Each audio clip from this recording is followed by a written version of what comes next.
Mwanafamilia wa JM Farm, kuna jambo ambalo nilikuwa nikilipata mara kwa mara. Nimekuwa nikipata maswali mengi sana. Watu wananiuliza, je, ufugaji wa kuku wa kienyeji kweli unalipa? Hakika investment ya kuku wa kienyeji is the best investment. Huwezi ukalinganisha na uwekezaji mwingine wowote.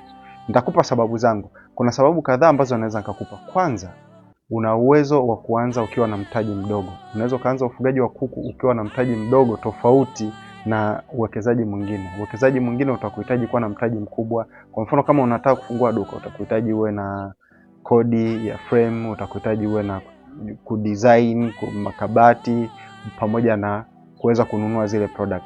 Kwa hiyo vyote hivyo vinahitaji fedha. Lakini katika ufugaji wa kuku wa kienyeji unaweza kuanza na mtaji mdogo. Lakini sababu ya pili ni faida ya haraka. Kwa mfano, unapoanzisha na mradi wa kuku unaweza kuanza na kiwango kidogo sana, lakini unaweza ukakikuza kile kiwango kwa muda mfupi. Kwa hiyo unapata ukuaji wa haraka na kuweza kufikia thamani kubwa. Nimeona kuna watu walianza na kuku 10, walianza na kuku 20, kuku 100. Nimeona kuna watu, historia mbalimbali za watu waliofanikiwa katika engo hizi hapo. Kwa hiyo una uwezo wa kukua kwa haraka sana. Lakini pili, faida kubwa. Ufugaji wa kuku umekuwa ni kitu ambacho kimekuwa kinatengeneza faida kubwa kwa sababu ni chakula.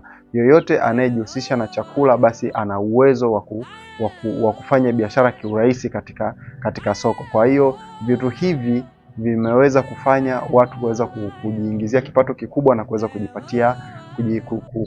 kujipatia ukwasi, kutengeneza fedha nyingi kupitia ufugaji wa kuku. Kwa maana hiyo, unapokuwa na mradi mdogo unaweza kuukuza kwa haraka, na pia unaweza kupata faida kubwa. Lakini kitu cha nne ni soko la haraka, kwamba soko lake lipo tayari. Kila mtu, kuna uhitaji mkubwa wa mayai, kuna uhitaji mkubwa wa nyama, ina maana kuna uhakika wa soko. Tofauti unaweza kufanya biashara nyingine kwa mpaka uje kupata wateja inakuchukua muda, lakini utakapokuwa unajihusisha na biashara yoyote ya chakula, kupata wateja inakuwa ni rahisi. Kwa hiyo soko lake lipo tayari.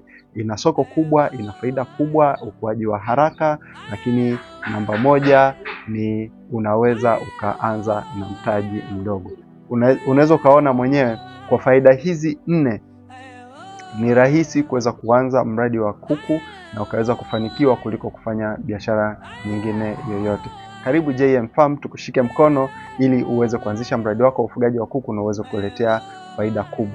Kwani ni sehemu pekee utakayopata mafunzo bora ya ufugaji wa kuku wa kienyeji. Karibu sana.